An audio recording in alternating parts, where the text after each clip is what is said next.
I'm sitting with Slaw. It's July 24th. 24th. Why the AT? You know, I worked a job that was very demanding. I had a love-hate relationship with it. I worked for the Michigan State Police. I was a detective sergeant in a federally funded task force called the Internet Crimes Against Children Task Force. And through doing that job, although it was very fulfilling, I got PTSD from being exposed to numerous, like thousands and thousands of videos of very young victims. And I've always leaned on nature as a coping mechanism. And my therapist that I took on, she really helped me to use that as a coping mechanism. Cool. So naturally, after I retired with 26 years in the Michigan State Police, I continued to use nature, and I have a lot of amazing hiking trails near where I live now in Marquette, Michigan, up on Lake Superior.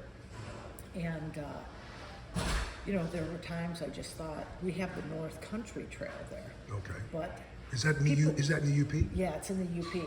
And about a third of the trail is roadblocks, and it's really rugged, like, you know, kind of would be very isolating. And I wanted to do a hike, and I knew I wanted to do a long distance hike, but I also knew that I needed to renew my faith in humanity. And when researching, you know, the big three, basically, Triple Crowner trails, even though this one I don't think is like the easiest, it seemed like there were a lot of services along the way, the hostels. I watched a lot of YouTube videos, obsessively, actually. Did you watch Dixie by any chance? Oh yeah, for sure. She gave really great gear reviews. So yeah, I thought this would be a really good option for me, that I could come out solo. I was obviously not going to bring a gun, which of course all my law enforcement friends are like, you're not going to carry? No, I am not going to carry. Do you know how heavy that, not just the weapon, but the ammunition is heavy. No, so I felt very comfortable coming out here by myself, knowing that I would meet people on trail, and that it seems like at least at the southern part of the trail, water is plentiful in the beginning, and that there would be lots of options for resupply, and just the logistics of it felt like it would be more easy for me to come out. Like I had done a few backpacking trips. I took my son when he was young, but they were never more than like a week or 10 days. It's still pretty good. Yeah, but it had been a while, and yeah, I just thought this would be the way to go. I have my family has history in West Virginia. Okay. So I felt a connection To that too, because it goes right through West Virginia. Yeah. Yeah. Now you told me you did this hike 2 years ago when you came off.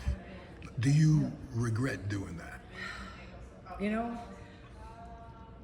that would have a very different answer prior to this hike. You hear all these little cliche things about you can go home and quit, or you can keep going, but they'll both hurt. Okay. And you hear things like the trail provides, all of that, and hike your own hike. Before I was married, and I felt a lot of guilt being out here, you know. This time, I do not have the guilt at all. I have some very good friends that I trust taking care of my dogs. I get picture updates and stuff, but that's great. The biggest pull of like, and I also got very good news on trail. my son and his wife, my daughter-in-law, visited me and let me know I'm going to be a grandma at the end of all of this. Congratulations. So now I kind of do have a timeline. Okay. I'm very okay with that. But as far as do I regret any of that? Before I would have said yes. Okay. And had a long story for that. Right, But right. now I do not. I feel like I have learned and grown so much. This trail, you're hiking. Sometimes I can get into like a meditative state while I'm hiking. Sometimes will go slower and feel very connected to nature in the moment. And it gives so much time for self-reflection.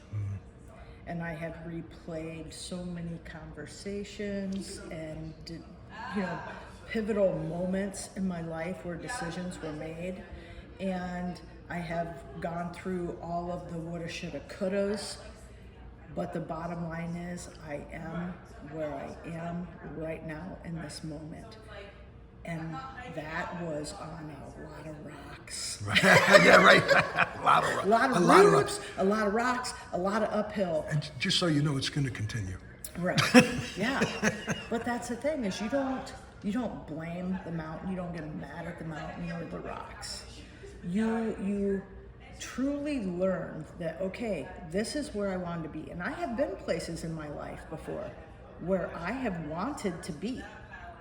Yet I still wanted changes to be made to accommodate me and be more the way I wanted them to be. Right. And even though those changes didn't come, I still wanted to be there, but ended up leaving. Got it. And with this, I do want to be here. And it's something that at 53 years old, like I should have already known, Right. but now I feel it. I don't just know it, I feel it, that if I want to continue to be here, I have to adapt Right. to this situation.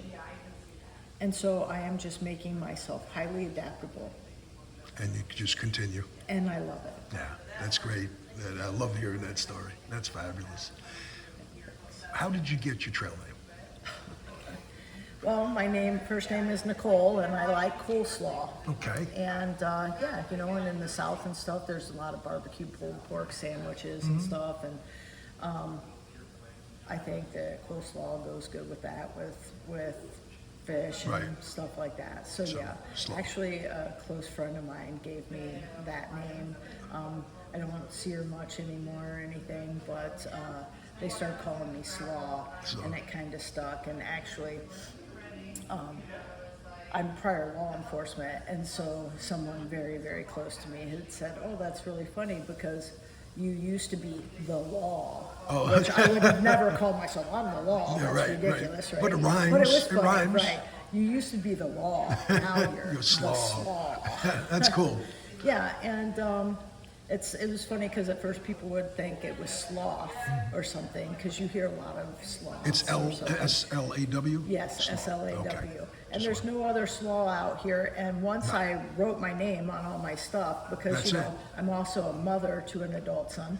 But when he was little, I used to write his name on everything. Right. If you want him to take it to school and bring it home, you better put their name on it. So I have Slaw written on all my stuff, even my water bottle. Oh, yeah. And it's Oh, yeah, so look at that. funny because That's I cool. have found things on trail or in towns that I know belong to hikers. Right. And I'm like, why are you young people not writing your The name, sure. on your gear? If That's you a great- forget something behind, I have carried an umbrella all through from Waynesboro through the Shenandoahs out to Harper's Ferry.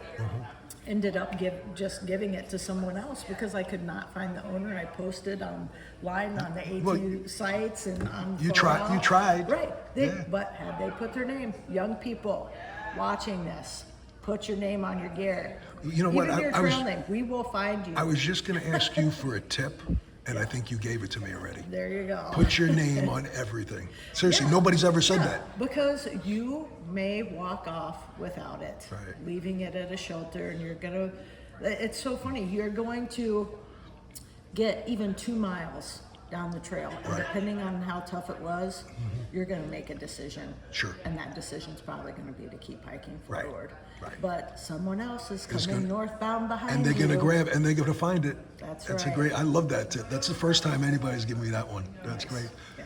Last question. Yeah. After this hike's over, do you think in your mind you may have any aspirations to do any other through hikes? You know, I absolutely did. I wanted Okay. to be a triple crowner. I have a granddaughter coming now, so I'm not sure how that is going to play in. There's part of me that still very much wants to do it, for me and for her, because I want to be that kind of example Right. for her. Yeah. You know, I've got a great picture that someone took the other day of me and two other female hikers, and she was so excited because there was only one male hiker at the shelter that night and 3 females, and she's like, this is unusual that the females are outnumbering the males, and she wanted a picture. So while we're still recording, I just want to show you this picture Sure. because I don't know why. It's just probably one of my favorite pictures that was taken of me on trail. And it kind of reminds me of some of the older pictures that we see. And the fact that it's us girls, because I really want my granddaughter to feel like she can come out and do something like this and that she'll be safe Right. doing it. Yeah. Let me see. So, put this over so you can. Okay, cool. And notice that Good News here only has one shoe on. Oh yeah, look at that. Oh, that's a great photo. You're right. Sometimes I think, you know, you're just so tired at the end of the day that you take off one shoe and you just take a break. Yeah, And then that's take great. off the other shoe. That's great. Cool. Hey, thank you for visiting with me today. It's been a You're pleasure. very welcome. Yeah, thanks. Yep.